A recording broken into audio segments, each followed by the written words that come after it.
रहमानिर्रहीम अस्सलामु अलैकुम स्टूडेंट। आज हम डिस्कस करने जा रहे हैं ब्रांचेस ऑफ बायोलॉजी के बारे में। ब्रांचेस ऑफ बायोलॉजी को अगर एग्जामिनेशन पॉइंट ऑफ व्यू से देखा जाए तो ये हमारे पास एक इम्पॉर्टेंट लॉन्ग क्वेश्चन भी बन सकता है और ये हमारे पास एक इम्पॉर्टेंट शॉर्ट क्वेश्चन भी है।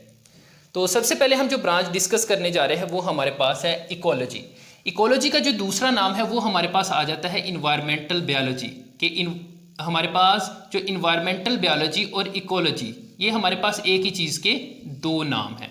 जब हम बात करते हैं इन्वायरमेंट की, इन्वायरमेंट का बेसिकली जो मकसद होता है या हम कह लें कि उसका मीनिंग होता है वो हम कहते हैं सराउंडिंग को, कि everything that surround us is called environment. उसमें हमारे पास लिविंग थिंग्स भी आ जाती हैं, उसमें हमारे पास नॉन लिविंग थिंग्स भी आती हैं।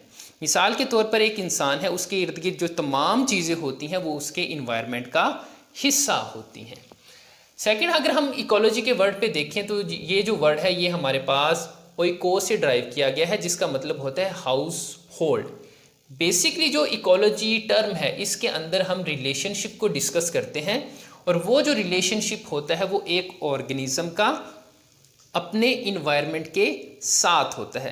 मिसाल के तौर पर बात करते हैं कि एक इंसान है, उसका अपने इन्वायरमेंट के साथ कैसा ताल्लुक़ है। एक दरख्त है, एक जानवर है, उसका अपने इन्वायरमेंट के साथ कैसा ताल्लुक़ है, तो उसकी जो स्टडी होती है वो हम करते हैं इकोलॉजी के अंदर। अगर इकोलॉजी को डीपली स्टडी किया जाए, हमने यहाँ लिखा था इन्वायरमेंटल बायोलॉजी, इन्वायरमेंटल। अगर हम इकोलॉजी को डीपली स्टडी करें तो इसको हम दो कैटेगरीज के अंदर डिवाइड करते हैं। एक हमारे पास जो वर्ड आ जाता है वो आ जाता है आर्ट इकोलॉजी, आर्ट इकोलॉजी, और दूसरा वर्ड हमारे पास आ जाता है सीन इकोलॉजी।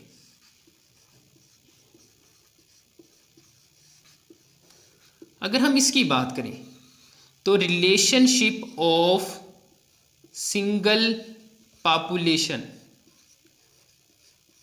या ग्रुप ऑफ स्पीशीज, इसका जो रिलेशनशिप होता है इन्वायरमेंट के साथ उसको हम करते हैं आर्ट इकोलॉजी। मिसाल के तौर पर हम बात करते हैं कि इंसान है, इसके जितने भी मेंबर होते हैं उनका इन्वायरमेंट के साथ जो ताल्लुक़ होगा उसको हम इस कैटेगरीज के अंदर करेंगे। जबकि दूसरी जो हमारे पास टर्म आती है वो है सीन इकोलॉजी। इसमें हम क्या करते हैं, कम्युनिटी के रिलेशनशिप को डिस्कस करते हैं। कम्युनिटी मतलब क्या हुआ, group of population is called community, जिसमें हमारे पास इंसान भी आ जाएंगे, जिसमें हमारे पास दरख्त आ जाते हैं, जानवर आ जाते हैं। इन तमाम का जो रिलेशनशिप होगा अपने इन्वायरमेंट के साथ उसको हम स्टडी करते हैं सीन इकोलॉजी के अंदर। सेकंड, हमारे पास जो ब्रांच आ रही है वो आ रही है एम्ब्रियोलॉजी। वर्ड एम्ब्रियो, ये हमारे पास है वर्ड एम्ब्रियोन, जिसका मतलब होता है अनबॉर्न।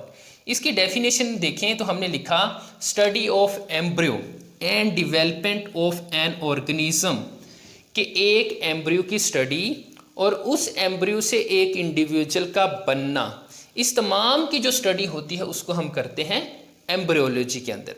सबसे पहले आगे देखें कि आया एक इंडिविजुअल की जो डेवलपमेंट होती है वो किस तरह होती है।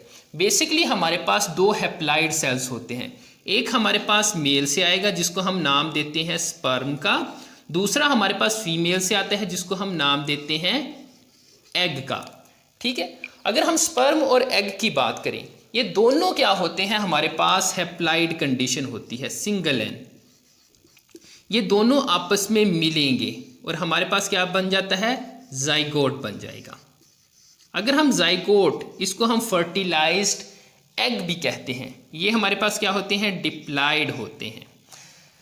तो एक इंडिविजुअल की जो डेवलपमेंट होती है वो फर्टिलाइज्ड एग या फिर कहाँ से होती है, जाइगोट से होती है। इसके बाद अब एम्ब्रियो और जाइगोट में डिफरेंस क्या है, हम बात कर रहे थे कि development of individual from embryo, कि एक इंडिविजुअल की जो डेवलपमेंट होती है वो एम्ब्रियो होती है। बेसिकली जाइगोट और एम्ब्रियो के दरमियान डिफरेंस ये होता है कि जाइगोट के अंदर किसी भी डिवीजन का प्रोसेस स्टार्ट नहीं होता, बल्कि सिर्फ सिंगल सेल होगा। जबकि हम बात करते हैं एम्ब्रियो, तो एम्ब्रियो में जो माइटोटिक डिवीजन का प्रोसेस होता है वो स्टार्ट हो चुका होता है। तो एम्ब्रियोलॉजी में हमने कहा study of embryo and development of an organism to embryo, is called embryology. फिर हमारे पास जो ब्रांच आ रही है वो आ जाती है फिजियोलॉजी। अगर हम फिजियोलॉजी के वर्ड पे गौर करें तो फिजियो का जो मतलब होता है वो होता है नेचर, या फिर हम नाम देते हैं फंक्शनिंग को। फंक्शनिंग, किसी चीज का काम सर अंजाम देना। जब भी हम फिजियोलॉजी को डिस्कस करेंगे तो इस ब्रांच के अंदर हम एक ऑर्गेनिज्म की बॉडी के जो पार्ट होते हैं उनको, और वो जो काम परफॉर्म करते हैं उनकी जो स्टडी होती है वो हम करते हैं फिजियोलॉजी के अंदर। मिसाल के तौर पर अगर हम बात करें ह्यूमन हार्ट, ये हमारे पास एक ऑर्गन है। इसका फंक्शन क्या होता है? पंपिंग ऑफ ब्लड, के खून की तरसील करना। इसके अलावा अगर हम किडनी की बात करें तो किडनी का काम क्या होता है? फिल्ट्रेशन करना। इसी तरह अगर हम प्लांट की एक एग्जाम्पल देख लें तो इसमें हमारे पास जो रूट होती हैं उनका फंक्शन क्या होता है? एब्जॉर्ब वाटर करना, मिनरल्स को एब्जॉर्ब करना। जबकि दूसरी तरफ हमारे पास लीव्स वगैरह जो कि प्लांट के ऑर्गन हैं उनका फंक्शन क्या होता है? कि फूड को प्रिपेयर करना। तो जब भी हम ऑर्गेनिज्म की बॉडी पार्ट और उनके फंक्शन को डिस्कस करते हैं तो इसका मतलब ये हुआ कि हम उस ऑर्गेनिज्म की फिजियोलॉजी के बारे में डिस्कस कर रहे हैं।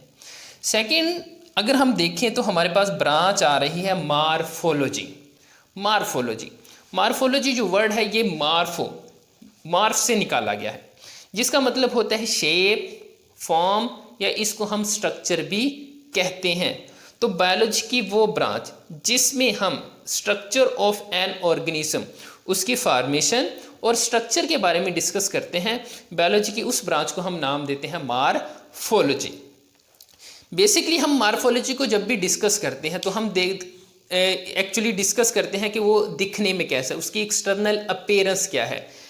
अगर हम मार्फोलॉजी को डिवाइड करें तो वो हमारे पास इंटरनल मार्फोलॉजी भी हो सकती है, उसकी अंदरूनी साख्त भी हो सकती है, और वो एक्सटर्नली अपीयरेंस भी उसकी हो सकती है। तो मार्फोलॉजी के अंदर हम किसी भी ऑर्गेनिज्म की फॉर्मेशन और उसके स्ट्रक्चर के बारे में डिस्कस करते हैं। फिर अगर हम देखें तो हमारे पास डेफिनेशन आती है एनाटॉमी, जो कि हमारे पास बायोलॉजी की एक ब्रांच है। अगर हम वर्ड एनाटॉमी पे गौर करें, बेसिकली दो वर्ड है, एक वर्ड हमारे पास एना है और फिर हमारे पास वर्ड है टोमी। एना का मतलब होता है अप टू, जबकि टोम का मतलब होता है कटिंग। अब इसका मतलब क्या है? एनाटॉमी का मतलब ये होता है कि हमने इंटरनल स्ट्रक्चर को डिस्कस करना है। जैसे कि हमने डेफिनेशन में लिखा, study the internal structure of organism, कि हम ऑर्गेनिज्म के इंटरनल स्ट्रक्चर के बारे में डिस्कस करेंगे। अब लाजमी सी बात है, जब भी हम इंटरनल स्ट्रक्चर को डिस्कस करेंगे तो हमें उस ऑर्गेनिज्म की डाइसेक्शन या कटिंग है वो करना पड़ेगी। तो इसीलिए हम कहते हैं कि एना का मतलब अप टू और टॉम का मतलब है कटिंग, कि हम ऑर्गेनिज्म की डाइसेक्शन करेंगे, उसके बाद कटिंग करने के बाद उसकी इंटरनल एनाटॉमी या हम कह लें कि इंटरनल स्ट्रक्चर को देखेंगे, तो उस ब्रांच को हम नाम देते हैं एनाटॉमी। तो study of internal structure of organism is called anatomy. फिर अगर हम बात करें हिस्टोलॉजी, हमारे पास ब्रांच आ रही है हिस्टोलॉजी। तो वर्ड हिस्टोलॉजी हिस्टो से निकला है, जिसका मतलब होता है टिश्यू।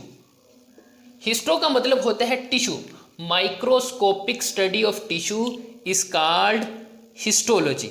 एग्जाम्पल यहाँ देख लें कि जैसे हमारे पास ग्लैंडुलर टिश्यू होते हैं, इनका फंक्शन ये होता है कि सेक्रीशन करना। डिफरेंट टाइप ऑफ इंजाइम है वो सेक्रीट होते हैं, जो हमारी बॉडी के डिफरेंट फंक्शन, मिसाल के तौर पर डाइजेशन की बात करें, वो फंक्शन परफॉर्म करते हैं। सेकंड, अगर हम बात करें तो यहाँ हम एक एग्जांपल और देख लेते हैं, कनेक्टिव टिश्यू। अब कनेक्टिव टिश्यू का फंक्शन ये होता है बाइंड करना और डेफिनेट शेप देना। तो हिस्टोलॉजी, या हम कह लें कि जो टिश्यू की स्टडी होती है वो हम करते हैं हिस्टोलॉजी के अंदर। फिर हम बात करते हैं एवोल्यूशन। एवोल्यूशन का मतलब होता है चेंजेस आना। एक पॉपुलेशन है उसके अंदर चेंज आना। एक टर्म होती है वेरिएशन, एक होती है एवोल्यूशन। वेरिएशन भी हम कहते हैं कि चेंजेस आना, कि एक ही पॉपुलेशन है या हमें एक ही स्पीशीज़ के जो मेंबर होते हैं उनके दरमियान जो चेंज आ जाती है उसे हम नाम देते हैं वेरिएशन का। और जब पूरी पॉपुलेशन के अंदर चेंज आ जाती है तो उसे हम नाम देते हैं एवोल्यूशन। अब अगर हम बात करें कि एवोल्यूशन है वो किस तरह आती है, तो एवोल्यूशन में एक बहुत लंबा अरसा है वो दरकार होता है। मिसाल के तौर पर अगर हम बात करें कि ये जितने भी आज कम्प्लेक्स ऑर्गेनिज्म है वो पाए जाते हैं, तो ये हमेशा से ऐसे नहीं है, बल्कि जो कम्प्लेक्स ऑर्गेनिज्म है ये एवोल्यूशन का ही एक नतीजा है। अगर हम सिंपल सी बात करें तो जो जितने भी हमारे पास ऑर्गेनिज्म जो इस वक्त कम्प्लेक्स फॉर्म में पाए जा रहे हैं, इनका जो ओरिजिन है वो कहाँ से हुआ था? प्रोकैरियोट्स से। प्रोकैरियोट्स में हमारे पास प्रोकैरियोट, तो प्रोकैरियोट बेसिकली हमारे पास बैक्टीरिया वगैरह। तो इसका मतलब ये हुआ कि आज मौजूदा हालत में जितने भी हमारे पास कम्प्लेक्स ऑर्गेनिज्म पाए जा रहे हैं ये हमेशा से ऐसे नहीं है, बल्कि इनका वजूद कहाँ से हुआ है? प्रोकैरियोट्स। और प्रोकैरियोट्स में हमने कहा कि बैक्टीरिया आ जाते हैं। बेसिकली हमारे पास जो आर्चियोबैक्टीरिया है वहाँ से इन ऑर्गेनिज्म का जो ओरिजिन है वो वहाँ से हुआ। तो एवोल्यूशन के अंदर हम एक ऑर्गेनिज्म की एवोल्यूशनरी हिस्ट्री यानी कि चेंजेस किस तरह आई है उसके बारे में डिस्कस करते हैं। बेसिकली जो करैक्टर होते हैं वो एक जनरेशन से अगली जनरेशन में ट्रांसफ़र होते हैं, उनके अंदर आहिस्ता आहिस्ता जो चेंजेस का प्रोसेस होता है वो आना स्टार्ट हो जाता है। तो branch of biology that deal with the study of change and inheritable character. Heritable character वो होते हैं जो एक जनरेशन से अगली जनरेशन में ट्रांसफ़र हो जाएं, उसको हम नाम देते हैं इनहेरिटेबल करेक्टर का। नेक्स्ट जो हम ब्रांच डिस्कस करने जा रहे हैं वो हमारे पास है जेनेटिक्स। तो जेनेटिक्स की डेफिनेशन में हमने लिखा study of gene and their role in inheritance, कि जीन्स की जो स्टडी होती है और उनका इनहेरिटेंस के अंदर जो रोल होता है उसकी जो स्टडी होती है वो हम करते हैं जेनेटिक्स के अंदर।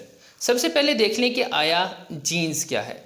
जीन्स को हम कहते हैं बेसिक यूनिट ऑफ इनहेरिटेंस, के विरासत की बुनियादी इकाई है, उसको हम नाम देते हैं जीन्स। और जीन्स वही फैक्टर है जो करैक्टर को एक जनरेशन से अगली जनरेशन में लेकर ट्रांसफ़र होता है। तो हमने लिखा study of gene and their role in inheritance. Inheritance हम कहते हैं विरासत को, या हम इनहेरिटेंस को डिफाइन करते हैं transmission of character from one generation to another generation, के खसूसियात का एक नस्ल से दूसरी नस्ल में मुंतकिल होना, इसको हम नाम देते हैं इनहेरिटेंस। नेक्स्ट हमारे पास आ जाती है जू जियोग्राफी। बेसिकली हमारे पास ये तीन वर्ड है। एक हम कहते हैं जू का मतलब क्या है? एनिमल। जियो हम कहते हैं अर्थ को, और ग्राफी का मतलब क्या है? डिस्ट्रीब्यूशन ऑफ ऑर्गेनिज्म, के ऑर्गेनिज्म की जो तकसीम होती है पर्टिकुलर एरिया, उसकी जो स्टडी करते हैं वो हम करते हैं जियोग्राफी के अंदर। बेसिकली ऑर्गेनिज्म की जो डिस्ट्रीब्यूशन होती है वो डिफरेंट एरा की अगर हम बात करें वो एक जैसी नहीं है। ऐसा इन्वायरमेंट जहां ऑर्गेनिज्म की ग्रोथ के लिए जो कंडीशन होती है वो फेवरेबल होगी, लाजमी सी बात है, वहाँ ऑर्गेनिज्म की जो तादाद होती है वो ज़्यादा होगी। अगर हम कहने कोई एक्सट्रीम कंडीशन है जो इन ऑर्गेनिज्म के लिए बेनिफिट नहीं है, तो वहाँ जो ऑर्गेनिज्म की तादाद होती है वो कम होगी। तो जू जियोग्राफी के अंदर हम डिस्ट्रीब्यूशन ऑफ ऑर्गेनिज्म के बारे में डिस्कस करते हैं। ठीक है, तो लास्ट में हमारे पास जो आ रही है वो हमारे पास है पैलियोंटोलॉजी। पैलियो का वर्ड होता है ओल्ड के लिए, तो ओल्ड। तो जब हम पैलियोंटोलॉजी को डिफाइन करते हैं तो study of fossil is called palaeontology. What is fossil? Fossils क्या होते हैं? फॉसल बेसिकली एक्चुअल रिमेन होती हैं, किसकी? प्लांट की भी हो सकती है, वो एनिमल की भी हो सकती है। दूसरे लफ्ज़ों में हम ये कहें कि ये बाकियात होती हैं, जो हम कहने की कोई चीज़ है उसकी बच गई, उसका स्ट्रक्चर बच गया, उसकी बोन्स वगैरह बच गई, वो बेसिकली बाकियात होती हैं। और वो प्लांट की भी हो सकती हैं, वो एनिमल्स की भी हो सकती है। अगर हम यहाँ कहें कि पैलियोंटोलॉजी, इसको बेसिकली हम दो कैटेगरी के अंदर डिवाइड कर सकते हैं। एक कैटेगरी हमारे पास प्लांट की आ जाएगी, दूसरी कैटेगरी हमारे पास एनिमल्स की आ जाएगी। अगर हम स्टडी करते हैं प्लांट फॉसल को, देन हम कहेंगे पैलियोबोटनी। और अगर हम एनिमल्स के फॉसल को स्टडी करते हैं तो उसे हम नाम देंगे पैलियोजोलॉजी। नेक्स्ट जो ब्रांच हमारे पास है वो है हमारे पास मॉलिक्यूलर बायोलॉजी। इससे पहले हमने जितनी भी ब्रांचेस को डिस्कस किया है उसकी जो डिटेल है वो आपकी बुक में गिवन नहीं है, लेकिन जो अब हम ब्रांचेस को डिस्कस करने जा रहे हैं उनकी जो डिटेल है वो आपकी बुक में गिवन है। तो सबसे पहले इसमें हमारे पास आ जाती है मॉलिक्यूलर बायोलॉजी। मॉलिक्यूलर बायोलॉजी की डेफिनेशन में हमने लिखा study of organism eight molecular level, के ऑर्गेनिज्म को मॉलिक्यूलर लेवल पे जाके स्टडी करना। बेसिकली इस ब्रांच के अंदर हम ऑर्गेनिज्म का जो स्ट्रक्चर होता है उसको मॉलिक्यूलर लेवल पे जाके स्टडी करते हैं। और मॉलिक्यूल में हमारे पास आ जाते हैं लिपिड्स आ गए, स्टार्च आ गए, प्रोटीन्स आ गई, तो इनकी जो स्टडी होती है वो हम करते हैं मॉलिक्यूलर बायोलॉजी के अंदर। नेक्स्ट हमारे पास जो ब्रांच है वो है इन्वायरमेंटल बायोलॉजी। जैसा कि आपको मालूम है हमने डिस्कस किया था कि इन्वायरमेंटल बायोलॉजी का दूसरा नाम क्या है, इकोलॉजी। इकोलॉजी और इन्वायरमेंटल बायोलॉजी एक ही चीज़ है। बेसिकली इस ब्रांच के अंदर हम ऑर्गेनिज्म की जो रिलेशनशिप होता है या इंटरेक्शन होती है अपने इन्वायरमेंट के साथ उसको डिस्कस करते हैं। तो इसको हम ऑलरेडी है वो डिस्कस कर चुके हैं। फिर हमारे पास ब्रांच आ जाती है माइक्रोबायोलॉजी। अगर हम वर्ड माइक्रोबायोलॉजी पे फोकस करें, बेसिकली दो वर्ड है, एक हमारे पास वर्ड आ जाता है माइक्रो और दूसरा वर्ड हमारे पास है बायोलॉजी। माइक्रो का मतलब होता है स्मॉल, दूसरे लफ्ज़ों में हम कह सकते हैं study of micro organism is called microbiology. अगर हम माइक्रो की बात करें तो माइक्रो ऑर्गेनिज्म वो ऑर्गेनिज्म होते हैं जो आम आँख से नज़र नहीं आते। इनको देखने के लिए लाइट माइक्रोस्कोप या इलेक्ट्रॉन माइक्रोस्कोप है वो यूज़ करना पड़ती है। मिसाल के तौर पर चंद एक बैक्टीरिया हो गए, वायरस हो गए, इसके अलावा जो प्रोटोजोआन्स होते हैं उनको देखने के लिए हमें माइक्रोस्कोप का यूज़ करना पड़ता है, देन जाके हमें वो नज़र आते हैं। फिर अगर हम ब्रांच की बात करें तो वो हमारे पास है फ्रेश वाटर बायोलॉजी। तो वो ऑर्गेनिज्म जो फ्रेश वाटर या हम दूसरे लफ्ज़ों में कहते हैं study of living organism living in fresh water, के वो ऑर्गेनिज्म जो फ्रेश वाटर में रहते हैं उनकी जो स्टडी होती है वो हम करते हैं फ्रेश वाटर बायोलॉजी के अंदर। इसमें हमारे पास रिवर आ जाते हैं, इसमें हमारे पास लेक्स आ जाती हैं, पॉन्ड्स आ जाते हैं। तो उनके अंदर जितनी भी ऑर्गेनिज्म कह लीजिए, जितनी भी लाइफ होती है उसको हम फ्रेश वाटर बायोलॉजी के अंदर ही डिस्कस करते हैं। इसके अलावा उन ऑर्गेनिज्म की जो फिज़िकल या हम केमिकल्स प्रॉपर्टीज़ होती हैं या उनके जो पैरामीटर होते हैं उनकी जो डिस्कशन होती है वो भी हम फ्रेश वाटर बायोलॉजी के अंदर ही करेंगे।